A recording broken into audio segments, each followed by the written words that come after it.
যে খবরে চোখ রাখবো, বসিরহাটের দেগঙ্গায় প্রকাশ্যে বোমা উদ্ধার, তাজা বোমা উদ্ধার বাড়ির দরজায়। সদর দরজার সামনে, বাড়ির সদর দরজার সামনে সাতটি তাজা বোমা। এলাকায় বোমা উদ্ধার, আতঙ্কে স্থানীয়রা, তদন্তে দেগঙ্গা থানার পুলিশ। বসিরহাটের দেগঙ্গায় গৃহস্থের দুয়ারে বোমা, বাড়ি ঢোকার মুখে রাস্তায় 7টি তাজা বোমা। ঘটনায় আতঙ্ক ছড়ায় এলাকার মানুষের মধ্যে। রবিবার সকালের এই ছবি দেগঙ্গা থানার গোবর্ধনপুর এলাকায়। বাড়ির সামনে তাজা বোমা রাখা, 7টি তাজা বোমা পড়ে স্থানীয়রা দেখতে পেয়ে আতঙ্কিত হয়ে পড়েন। দেগঙ্গা থানার পুলিশ ঘটনাস্থলে। তাজা বোমা কোথা থেকে এলো, কারা মজুত করলো, কি উদ্দেশ্য এখানে, সব মিলিয়ে খতিয়ে দেখা হচ্ছে।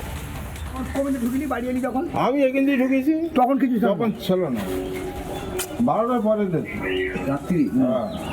হ্যাঁ, 2 4 12টার পরে কখন ঢুকিনি বাড়ি এলি যখন? আমি এখান দিয়ে ঢুকেছি, তখন কিছু তখন ছিল না, 12টার পরে দেখি রাত্রি। হ্যাঁ, 2 4 12টার পরে কখন ঢুকিনি বাড়ি এলি যখন? আমি এখান দিয়ে ঢুকেছি, তখন কিছু তখন ছিল না। দেগঙ্গায় গোবর্ধনপুর এলাকায় বাড়ির দরজার সামনে 7টি তাজা বোমা উদ্ধার।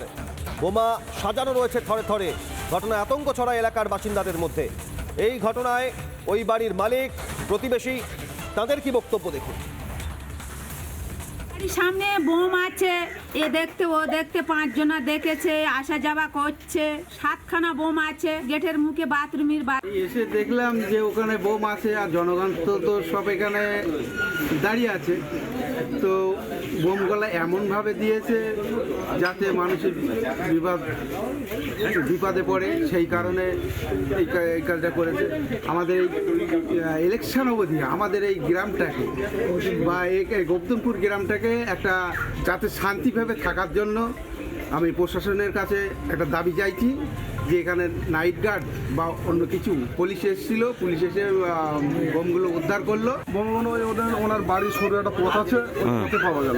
আমাদের হাটতলে এসে খবর পেলাম, খবর পাওয়ার পরে আমরা গিয়ে দেখলাম যে না সত্যি তাই 7খানা বোম, মানে প্রচুর। একটা বোম দেখলে মানুষ শুনিয়ে যায়, 7টা বোম।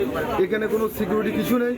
এখানে আমি দাবি করছি প্রশাসনকে যে আমাদের গোবর্ধনপুর হাটতলাকে তোমার সিভিক নিয়োগ করা হোক।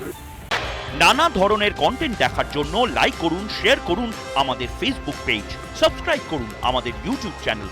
পাশাপাশি অন্যান্য ব্রেকিং নিউজের জন্য অবশ্যই চোখ রাখুন রিপাবলিক বাংলায়।